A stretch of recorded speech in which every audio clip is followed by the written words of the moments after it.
ॐ स्थापकाय च धर्मस्य सर्वधर्मस्वरूपिणे अवतारवरिष्ठाय रामकृष्णाय ते नमः।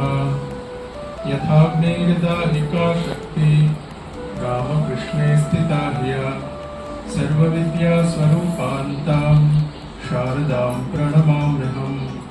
नमः श्रीयतिराजाय विवेकानन्दसूरये सच्चित्सुखस्वरूपाय स्वामिने तापहारिणे कालिन्दे पुल्लकमले माधवेन क्रीडारत ब्रह्मानंद नमस्तुभ्यं सद्गुरो लोकनायक। नमस्कार सबाइके। ठाकुर मा स्वामीजी राजा महाराज के प्रणाम जानाई।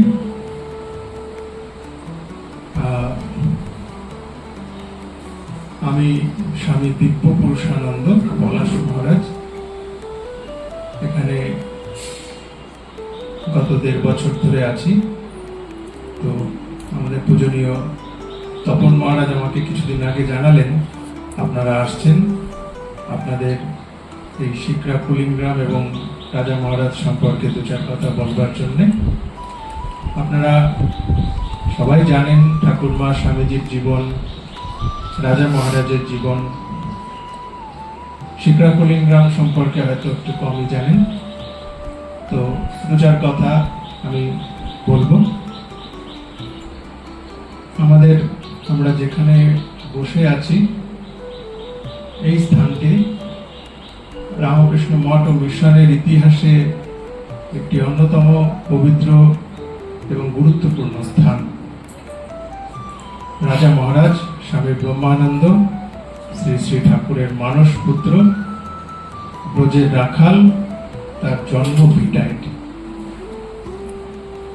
আমাদের পূজনীয় জিএস মহারাজ কিছুদিন আগে একটি অনুষ্ঠানে এসে বলেছিলেন যে ঠাকুর মা স্বামীজির জন্মস্থানের পরে বোধহয় অন্যতম বেলুড় মঠের পরে অন্যতম গুরুত্বপূর্ণ স্থান হচ্ছে এই রাজা মঠের জন্মস্থান।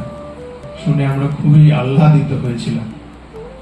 তো কতটা পবিত্র জায়গায় আমরা দাঁড়িয়ে আছি সেটি উপলব্ধি করবার জন্য একটু অন্তর্দৃষ্টি দরকার, একটু রাজা মহারাজের স্মরণ মনন দরকার, আর তার সাথে ঠাকুরের কাছে প্রার্থনা করা দরকার। তাহলে আমরা বুঝতে পারব। প্রথমে রাজা মহারাজ সম্পর্কে 2-4 কথা বলি, তারপরে শিকরা কুলিংগ্রামে ফিরব। এই যেখানে আমরা বসে আছি এটি রাজা মহারাজের জন্মভিটা এবং এইখানটাতেই যেখানে গর্ভ মন্দির ঠাকুরের, এখানেই রাজা মহারাজের জন্ম হয় বলে কথিত আছে। রাজা মহারাজ তার বাবা ছিলেন আনন্দমোহন ঘোষ। ওনারা জমিদার বংশ, বিশাল জমিদার বংশ। ওদের এখন যে পুরুষ তারা এখন কি বলা যায় উত্তর পুরুষ, তারা অনেকে এখনো আছেন, তারা এখানে আছেন, কেউ বাইরে আছেন। ঘোষ বংশ আমরা বলি। তো তাদের বড় বড় বাড়ি ছিল এখানে। এখন যেখানে মন্দির হয়েছে এখানে বড় বাড়ি ছিল, সেখানেই রাজা মহারাজের জন্ম হয় বলে কথিত। আর রাজা মহারাজ স্বামীজির থেকে 9 দিন ছোট ছিলেন। 1863 সালে রাজা মহারাজের জন্ম। আমরা জানি রাজা মহারাজ পড়াশোনার জন্য কলকাতা গিয়েছিলেন। সেখানে নরেন্দ্রনাথের সাথে দেখা, ক্রমে তাদের মধ্যে বন্ধুত্ব, ব্রাহ্ম সমাজে যাতায়াত, তারপরে ঠাকুরের কাছে রাজা মহারাজ স্বামীজিরা একসাথে যেতেন। ঠাকুরের সাথে রাজা মহারাজের লীলার সুন্দর বর্ণনা রয়েছে শ্রী শ্রী রামকৃষ্ণ ভক্ত মালিকা বা ব্রহ্মানন্দ চরিত বইটিতে। আপনারা যদি সেটা পড়েন সেখানে দেখবেন অদ্ভুত সুন্দর লীলা কাহিনী। রাজা মহারাজ যেন ঠাকুরের সন্তান, মানস পুত্র। ঠাকুরের দর্শন হচ্ছে এরকম যে ঠাকুরের একটি ছেলে হবে। ঠাকুর আটকে উঠেছেন, আমার আবার ছেলে। ঠাকুর তো পরমহংস সন্ন্যাসী, তখন মা জগদম্বা দেখিয়ে দিচ্ছেন এই ছেলে জাগতিক অর্থের ছেলে নয়, মানুষ পুত্র। তারপর ঠাকুর নিশ্চিন্ত হলেন। তারপর রাজা মহারাজ যখন এলেন, ঠাকুর চিনতে পারলেন এই সেই ছেলে। তাদের মধ্যে অদ্ভুত বাৎসল্যের রস আমরা দেখেছি, আমরা আস্বাদন করেছি তাদের লীলা কাহিনীতে। তারপর রাজা মহারাজকে এবং ঠাকুরের অন্যান্য শিষ্যদের ঠাকুর শ্রীরামকৃষ্ণদেব নিজের হাতে শিক্ষা দিলেন, বললেন কি করতে হবে। তারপরে ঠাকুরের দেহত্যাগের পরে তারা বরানগর মঠ স্থাপন করেন, আটপুরে গিয়ে সন্ন্যাসের সংকল্প করেন।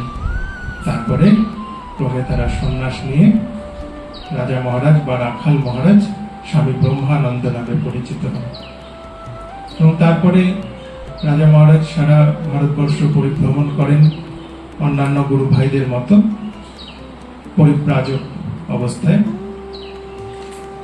তারপর ধীরে ধীরে বেলুর মঠ স্থাপিত হয়। স্বামী বিবেকানন্দ, নরেন্দ্রনাথ আমেরিকায় যান, স্বামী বিবেকানন্দ হয়ে সারা বিশ্বব্যাপী ঠাকুরের ভাবধারা ছড়িয়ে দেন, বেদান্ত ছড়িয়ে দেন। ক্রমে বেলুর মঠ স্থাপিত হয়। ঠাকুর এক সময় বলেছিলেন রাজা একটা রাজ্য চালাতে পারে, রাজার মধ্যে রাজবুদ্ধি আছে। তো আমরা দেখতে পাই স্বামীজি কিন্তু রাজা মহারাজকে সেই দায়িত্বটা দিলেন, বেলুর মঠের প্রথম দায়িত্ব দিলেন রাজা মহারাজকে। অদ্ভুত সুন্দর সম্পর্ক ছিল রাজা মহারাজ এবং স্বামীজির মধ্যে। স্বামীজি বলেছিলেন সবাই আমাকে ত্যাগ করলেও রাজা আমাকে ত্যাগ করবে না। অতি অদ্ভুত সুন্দর সব ঘটনা বলি। তো ধীরে ধীরে বেলুর মঠ তৈরি হয়। অসম্ভব কষ্ট করেছিলেন রাজা মহারাজ, যেমন মানে তপস্যা করেছিলেন বিভিন্ন জায়গাতে।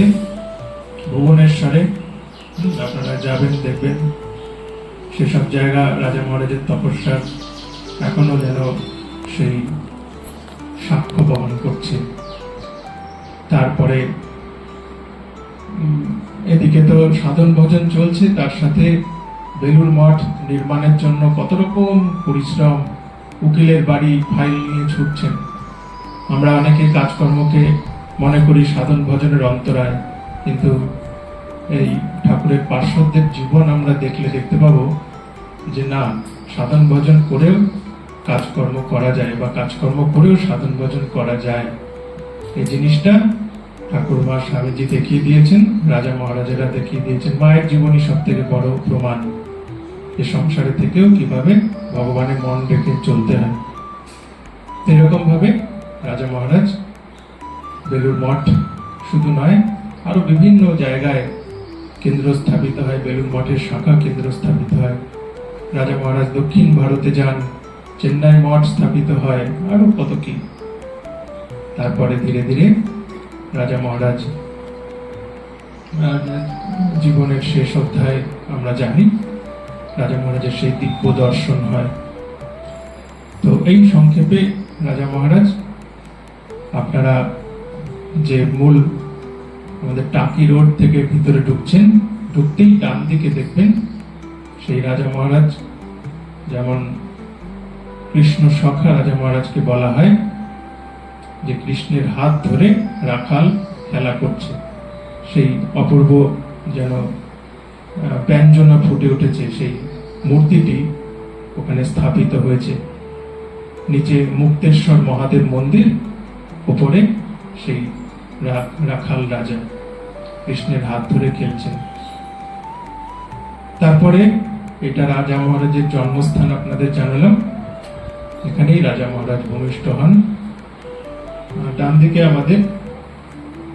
আপনাদের ডান দিকে যেখানে নির্মাণ কাজ একটা শুরু হচ্ছে, ওখানে আপনারা অনেকে দেখে থাকবেন ছোট্ট একটি বাড়ি ছিল। সেই বাড়িটিতে রাজা মহারাজ ছোটবেলায় থাকতেন, বাল্যকালে রাজা মহারাজ এই বাড়িটিতে থাকতেন। এছাড়াও যে মঙ্ক স্পট সাধু নিবাস দেখছেন, তার ভিতরে একটি ঘর আছে, সেখানেও রাজা মহারাজ ছিলেন। এগুলো ওইটা প্রাচীন ঘর। এই বাড়িটি পরে ছোট বাড়ি ছিল এখানে, যেখানে রাজা মহারাজ ছিলেন। তো সেটিও যদিও আগে তো বড় বাড়ি ছিল, বললাম জমিদার বাড়ি, আপনারা আটপুরে গেলে দেখতে পারবেন জমিদার বাড়িগুলো কেমন, বা আপনি দেখেছেন বহু জায়গাতে। তো এখানেও ছিল বিশাল, এখনো হয়তো খুঁড়লে সেই জমিদার বাড়ির অংশ বেরোয়। তো সেখানে একটি, সেই বাড়িটি অনেকদিন পুরনো হয়ে গেছে, সেটি ভেঙে ওখানে একটি ছোট্ট রাজা মহারাজের মন্দির হবে। তার শুভ কাজ আজ থেকেই বলা যায় শুরু হলো। আগামীকাল ভিত পূজা হবে। যদিও ভিত পূজার খুব প্রয়োজন নেই, তবে আমরা যে কোনো কাজ শুরু করার আগে ভিত পূজা করি। তো এটি আগামী বছর রাজা মহারাজের জন্মতিথির দিন এটিকে উদ্বোধন করার পরিকল্পনা রয়েছে। তো এই পবিত্র স্থান, আর আপনারা আমাদের মঠে যারা প্রথমবার আসছেন নিশ্চয়ই একটু ঘুরে দেখেছেন। এই মন্দিরের পিছনে আমাদের প্রেসিডেন্ট, ভাইস প্রেসিডেন্ট মহারাজ এলে থাকেন, খুব সুন্দর। এগুলো সব নির্মাণ হয়েছে গত 2-4 বছরের মধ্যে। এছাড়া ওইদিকে ডাইনিং হল রয়েছে অনেক বড়, ভক্তদের ছোটখাটো উৎসবে সেখানে প্রসাদ বিতরণ হয়। তারপরে এইদিকে যে বাড়িটি দেখছেন, এই বাড়িটি নিচে অফিস, উপরে একটি হল আছে, দীক্ষার হল। এখানে সাধুরাও থাকেন, আমাদের বড় মহারাজ থাকেন। এবার এই দিকে একটা গেট আছে, এই গেট দিয়ে বেরোলে বাঁদিকে দেখবেন একটি দুর্গা দালান রয়েছে। ওই দুর্গা দালান কিন্তু সেই প্রাচীন দুর্গা দালান। ওই দুর্গা দালানে বহু প্রাচীন, হয়তো 250-300 বছরের পুরনো। সেখানে সব ফলকে লেখা রয়েছে। ওখানে দুর্গাপুজো বহুদিন ধরে হয়, এখনো হচ্ছে। রাজা মহারাজ সেই দুর্গাপুজোয় বোধনতলায় ধ্যান করতেন, সেসব ইতিহাস আপনারা রাজা মহারাজের জীবনীতে পড়বেন। তো সেই দুর্গা দালানটি খুব সুন্দরভাবে সংরক্ষণ করেছে। এখানে 5টা শরিক আছে ঘোষ বংশের, তারাই দেখাশোনা করেন। প্রতি বছর এক একজন শরিক সেই পুজোটি করে, খুব ভক্তি করে পুজো হয়। এবং এইখানে আরেকটি মন্দির আছে এই বাড়ির পিছনে, মা করুণাময়ী কালী মন্দির, সেটিও বহু প্রাচীন। সেইখানে, সেই মন্দিরটিতে রাজা মহারাজ ছোটবেলায় ধ্যান করতেন। মন্দিরের ভিতরে ঢুকলে এখনো সেই ভাইব্রেশন আপনারা ফিল করবেন। একটু বসবেন মন্দিরের, করুণাময়ী কালী মন্দিরে, ভালো লাগবে। তো এইসব জায়গায় রাজা মহারাজ খেলে বেড়াতেন ছোটবেলায়।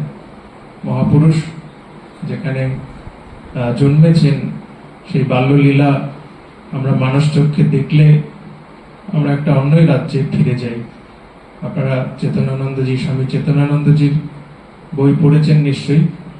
সেখানে লীলার ধ্যানের কথা বলা হয়েছে। এই মহাপুরুষদের দিব্য লীলার ধ্যান আমরা যদি করি, মানুষে অনেকটা সময় খুব ভালো আনন্দে কাটানো যায়।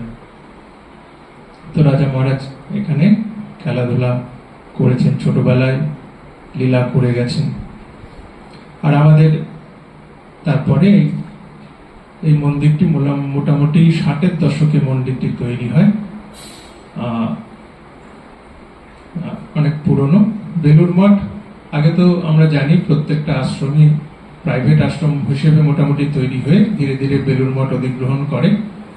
তো এই মঠটিও দীর্ঘদিন সাধারণ ভক্তরা পরিচালন করেছেন। তারপরে সম্ভবত 1988 সালে বেলুড় মঠ এটিকে অধিগ্রহণ করে। তারপরে বেলুড় মঠ থেকে মহারাজরা এসে এখানে থাকেন। কিচ্ছু ছিল না, ভাঙাচোরা সব ছিল। আগেকার সাধুরা বহু কষ্ট করে এখানে তারা কালাতিপাত করে গেছেন, তপস্যা করে গেছেন। বহু বড় বড় মহারাজরা ছিলেন এখানে। স্বামী সর্বদেবানন্দজি, যিনি এখন বোধহয় ক্যালিফোর্নিয়াতে আছেন, আমেরিকাতে, উনি এখানে ছিলেন। সুকুমার মহারাজ, উনি অনেক কাজ করেছেন। গ্রামের দিকে গদাধর অভ্যুদয় প্রকল্প চালু করেছেন। এখানে আদিবাসী গ্রামে 6টা জায়গাতে এখন প্রায় 330টা বাচ্চা পড়াশোনা করে। এছাড়া সুন্দরবনে আমাদের কিছু পাঠশালা আছে, সেখানেও গরিব ছেলেরা পড়াশোনা করে, ছেলে মেয়েরা। তো এগুলি মহারাজরা সেই সময় চালু করে গেছেন, এখনো চলছে। এছাড়া আমাদের এদিকে মেডিকেল একটা বিল্ডিং আছে, যেখানে আমাদের ডাক্তারবাবুরা আসেন, চ্যারিটেবল ডিসপেন্সারি। আর তার উপরে আমাদের বড়দের কোচিং সেন্টার একটা আছে, যেটাকে আমরা বিবেকানন্দ অভ্যুদয় প্রকল্প বলি। এসব কর্মকাণ্ড আছে। এছাড়া মোবাইল মেডিকেল ইউনিট 2 দিন বিভিন্ন গ্রামে গিয়ে গরিব মানুষের চিকিৎসা করে। তো এসব পরিষেবা আছে। তাছাড়াও শীতকালে কম্বল বিতরণ, উৎসবের দুর্গাপুজোর সময় নববস্ত্র বিতরণ, এসব বহুমুখী কর্মকাণ্ড রয়েছে শিক্ষা কুলিনগ্রাম রামকৃষ্ণ মঠ ও মিশনে। এখানে ছিলেন একজন জ্ঞান মহারাজ ছিলেন, শ্যামাপদা মহারাজ ছিলেন, অনেক বড় বড় সাধুরা ছিলেন এখানে। আমাদের অশোক মহারাজ, স্বামী লোকোত্তরানন্দজি, যিনি এখন কামারপুকুরে রয়েছেন, উনি এখানে অধ্যক্ষ ছিলেন প্রায় 2 বছর। তো তারপরে এখন আমাদের শ্রীমৎ স্বামী অনন্তানন্দজি মহারাজ রয়েছেন। মহারাজ একটু পরে বেরোলে আপনারা সুযোগ পেলে প্রণাম করবেন। মহারাজ অশীতিপর, প্রায় অনেক বয়স হয়েছে মহারাজের। তো মূলত রাজা মহারাজের জন্মস্থান সম্পর্কেই এখানে আরেকটি সুন্দর জায়গা আছে, খুব পবিত্র জায়গা, সিদ্ধেশ্বরী কালী মন্দির। এখান থেকে একটু কাছে, 1 কিলোমিটারের মধ্যে, এদিকে বাড়ির মধ্যে। সেটিকেও খুব জাগ্রত বলে মনে করা হয়। এছাড়া এখানে স্থানীয় দেবদেবী পেচো পেচির মন্দির আছে, সেটিও কালী মন্দির। পেচো পেচি স্থানীয় নাম রয়েছে, আপনারা রাস্তার ধারে দেখতে পাবেন। তো এই, আর এখানে ধান্যকুড়িয়া তো একটা ঐতিহাসিক জায়গা, আপনারা শুনেছেন হয়তো।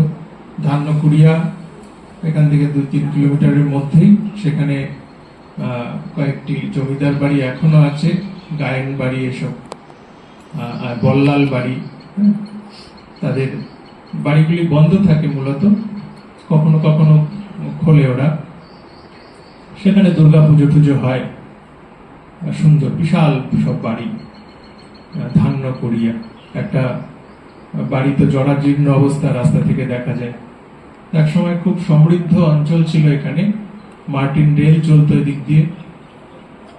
বসিরহাট যেহেতু খুব কাছে, আমাদের বসিরহাটের পরে টাকিতে ইছামতি নদী, টাকি আপনারা দর্শন করতে পারেন। টাকিতে আমাদের মঠ রয়েছে।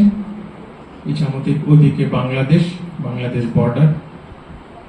তো মূলত শিকরা কুলিনগ্রাম নামটা কেন এসছে এ নিয়েও অনেক মতবাদ আছে। তার মধ্যে অন্যতম জনপ্রিয় হচ্ছে, আগে এটা জায়গাটার নাম কুলিনগ্রাম ছিল। আর তারপরে রাজা মহারাজ ওখানে ওই আমাদের রাস্তা দিয়ে ঢুকতে, যেখানে বললাম ওই মুক্তেশ্বর মহাদেব মন্দির আছে, ওখানে দেখবেন একটি বট এবং অশ্বত্থ গাছ আছে। সেই গাছের ঝুড়ি ধরে মহারাজ ছোটবেলায় দোল খেতেন, শিকড় ধরে দোল খেতেন বলে শিকড় থেকে শিকরা নাম এসছে। কুলিনগ্রামের আগে শিকরা যুক্ত হয়েছে, শিকরা কুলিনগ্রাম। ওই গাছটিও কথিত আছে প্রায় 500 বছরের পুরনো গাছ, লেখা আছে, আপনারা দেখবেন একদম গেটে ঢুকতে। বট অশ্বত্থ দুটোই আছে। সম্ভবত আগে পঞ্চবটি মতো ছিল। আমাদের তো পঞ্চবটি একটা সাধনার জায়গা হিসেবে মনে করা হয়, হিন্দুরা মনে করি আমরা। তো অন্যান্য গাছও হয়তো ছিল, এখন নেই। মূলত এই হচ্ছে রাজা মহারাজের জন্মস্থান, বা সংক্ষেপে রাজা মহারাজের ব্যাপারে বললাম। আশা করি আপনারা সবাই বুঝতে পেরেছেন। যদি কিছু আপনাদের জিজ্ঞাসা থাকে বলতে পারেন। কেউ কিছু জিজ্ঞাসা করবে, কোনো বিষয়ে আমি ছেড়ে গেছি এরকম কিছু?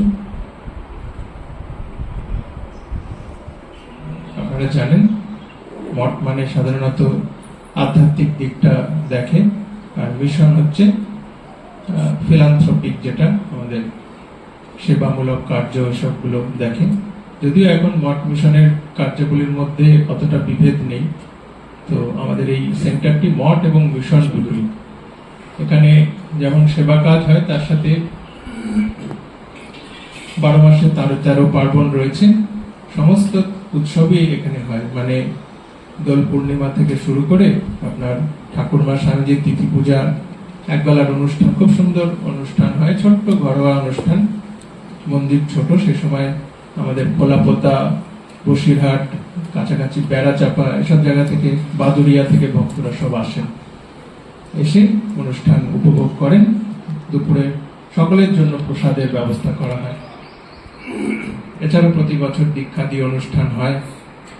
আর ফলহারিণী কালী পুজো কয়েকদিন আগে গেল, রাতের বেলা আমাদের পুজো হয়েছে এক প্রহরে। তো এইগুলো আমাদের সারা বছর লেগেই থাকে। এখানে বিকেল বেলা কখনো পাঠ হয়, রাম নাম সংকীর্তন, যেগুলো আমাদের অন্যান্য আশ্রমে হয়, সেগুলো হয় একাদশীতে। তো এগুলি, এসব অনুষ্ঠান আদি হয়। আর আমাদের মূল অনুষ্ঠান হয়, যেহেতু এখানে কোনো প্রতিমা পুজো হয় না, সরস্বতী পুজো আমরা বাচ্চাদের নিয়ে ছোট করে করি। সেটা আমাদের গদাধর অভ্যুদয় প্রকল্পের ইউনিটে এখানে আছে, এই বিল্ডিং এর পিছনে দেখবেন একটা পুরনো বাড়ি আছে, সেখানে ছোট ছোট বাচ্চাদের নিয়ে আমরা করি। তাছাড়া কোনো প্রতিমা পুজো এখানে হয় না। দুর্গাপুজো ওই ঠাকুর দালানে, ওটা ওরা করে, বললাম ওই ঘোষ বংশ। আমাদের মিশনের পুজো নয়, কিন্তু ওটা মিশনের পুজো নয়। সাধুরা সে সময় যারা থাকেন তারা যান, গিয়ে বসেন, পুজো দেখেন। আর এখানে মূল আকর্ষণ হচ্ছে বছরে একবার যে অ্যানুয়াল আমাদের উৎসব, সাধারণ উৎসব, 3 দিনের উৎসব হয়। রাজা মহারাজের জন্মদিনে সেই উৎসব শেষ হয়। মানে রাজা মহারাজের জন্ম তিথিতে তো হয়, সেজন্য ডেট